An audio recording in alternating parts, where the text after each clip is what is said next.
요한복음 1장 1절입니다. 태초에 말씀이 계시니라. 이 말씀이 하나님과 함께 계셨으니 이 말씀은 곧 하나님이시니라. 그가 태초에 하나님과 함께 계셨고 만물이 그로 말미암아 지은 바 되었으니 지은 것이 하나도 그가 없이는 된 것이 없느니라. 그 안에 생명이 있었으니 이 생명은 사람들의 빛이라. 빛이 어둠을 비치되 어둠이 깨닫지 못하더니 하나님께로부터 보내심을 받은 사람이 있으니 그의 이름은 요한이라. 그가 증언하러 왔으니 곧 빛에 대하여 증언하고 모든 사람이 자기로 말미암아 믿게 하려 함이라. 이는 이 빛이 아니요 이 빛에 대하여 증언하러 온 자라.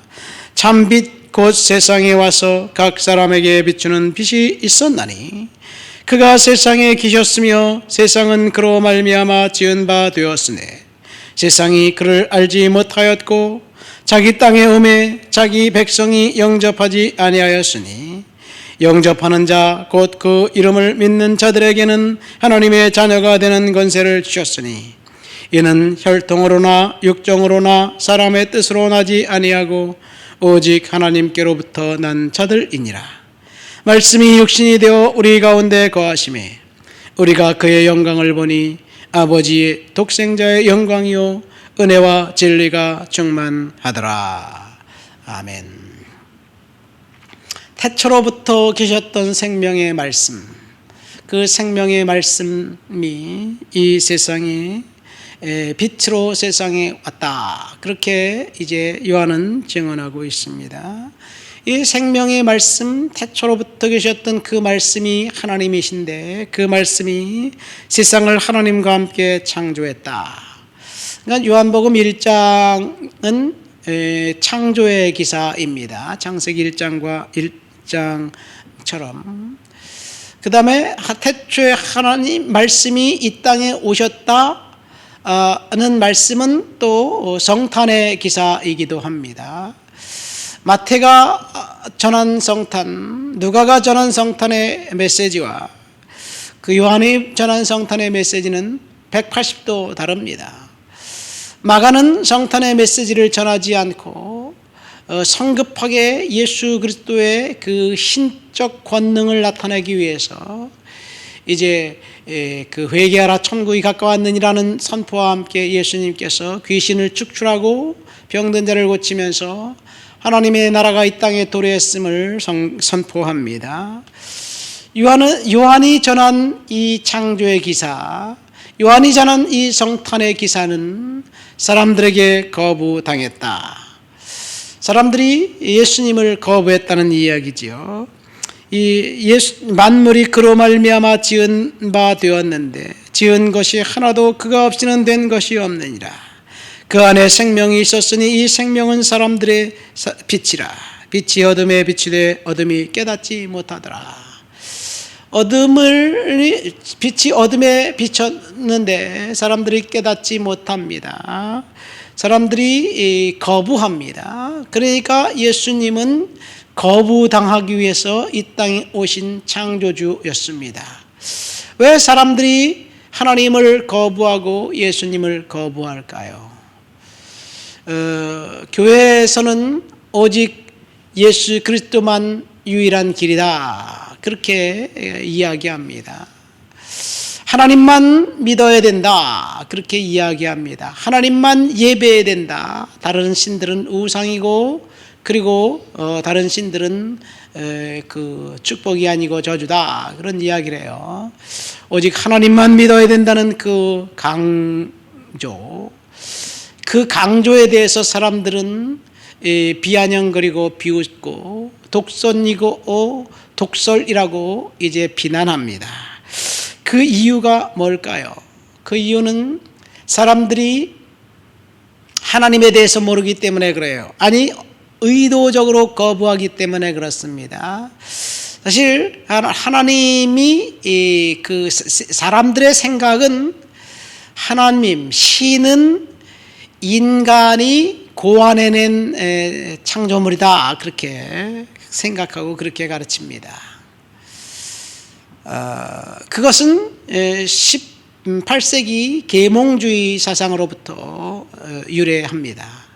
그 전까지는 하나님이 세상을 창조했다. 신이 먼저였다. 그래서 인간이 답답하고 힘들고 어려울 때 신을 찾아갑니다. 그래서 신에게 자신의 소원을 아뢰고 구합니다. 왜냐하면 신이 전능자고 신이 먼저였기 때문에 그렇다는 생각을 하면서 신에게 찾아간 거죠. 여기서 나온 것이 범신론입니다.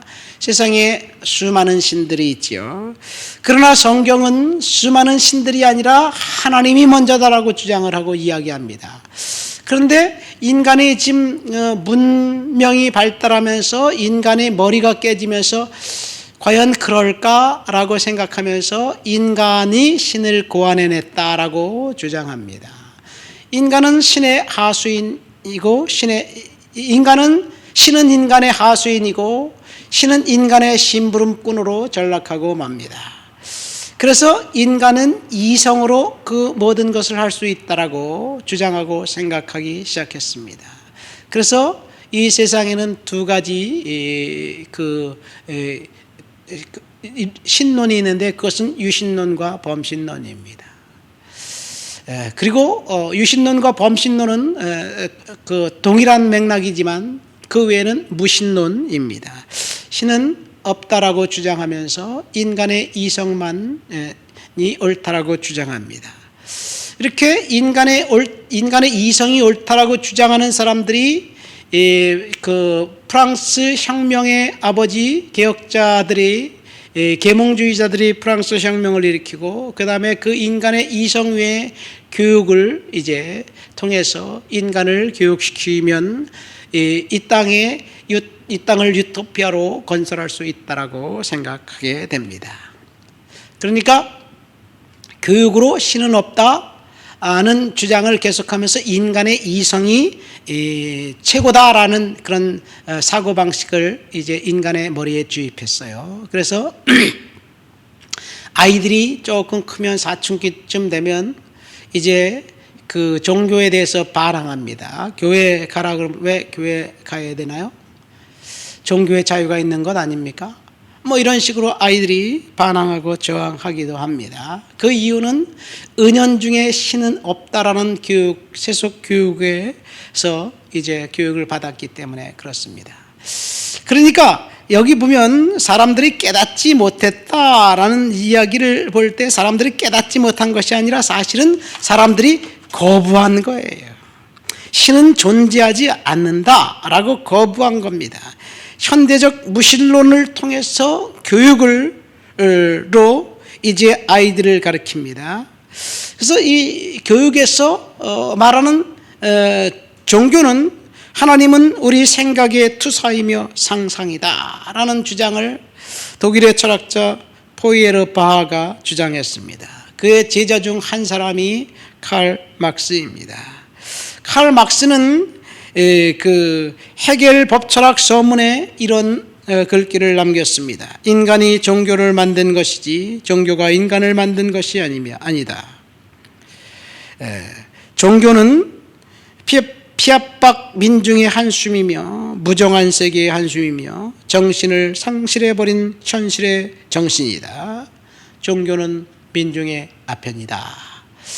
그래서 그 카를 막스는 철저히 종교를 없애야 된다라고 주장합니다. 카를 막스가 공산주의를 혁명을 일으키면서 종교는 민중의 아편이다라고 생각하면서 철저히 종교를 탄압합니다. 여기서 칼 막스가 말한 종교는 기독교였습니다.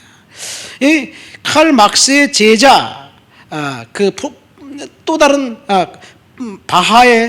포이에르바하의 또 다른 제자는 우리가 잘 알고 있는 니체입니다. 니체는 뭐라고 주장합니까? 신은 죽었다. 아니, 신은 우리가 죽였다. 그렇게 주장합니다. 신은 죽었다라고 주장하는 니체의 제자가 히틀러입니다. 신을 죽인 세상은 오직 폭력과 혁명만 남았습니다.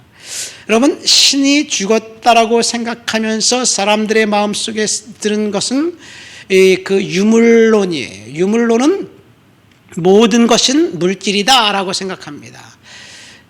이 사람도 물질이고 동물도 물질이다. 그러니까 동물을 죽이는 것이나 사람을 죽이는 것이나 동일한 그런 맥락으로 생각하고 공산주의 혁명이 일어나면 수많은 사람들을 죽입니다. 왜?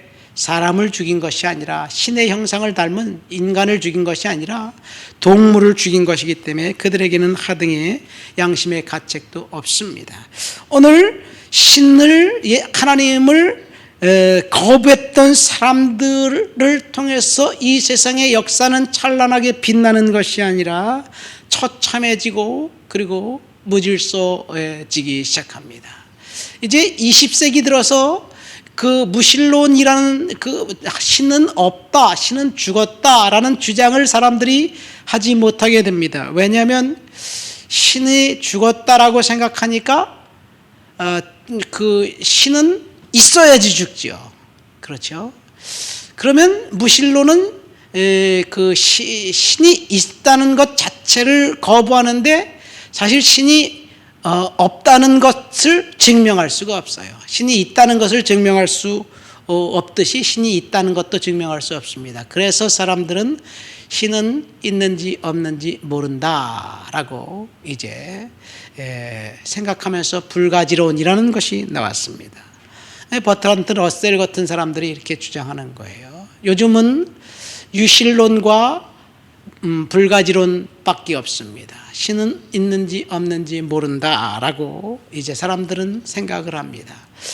사람들이 그렇게 생각하든지 말든지 성경은 선포하고 있습니다. 태초로부터 계셨던 하나님이 이 세상을 창조하셨고 이 땅에 하나님의 형상과 을 닮은 인간을 창조했고 그 인간을 통해서 하나님은 세상을 지배하시고 그 인간을 통해서 예배받기를 원하시고 그 인간을 하나님이 이제 축복해 주시는 거죠. 저와 여러분들은 하나님을 예배함으로 축복받는 자들이 되어야 될 줄 믿습니다. 많은 사람들이 예수를 거부했지만 12절 말씀 영접하는 자 곧 그 이름을 믿는 자들에게는 하나님의 자녀가 되는 권세를 줬으니 우리는 하나님을 믿기 때문에 하나님의 자녀이고 하나님의 자녀이기 때문에 축복받은 존재라는 사실을 믿으시기를 예수님 이름으로 축원드립니다.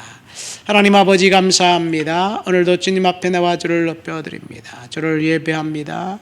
하나님 우리를 하나님의 자녀로 삼아 주시니 감사합니다. 믿음으로 오늘도 살아가도록 주여 도와주시옵소서. 예수님의 이름으로 기도합니다. 아멘.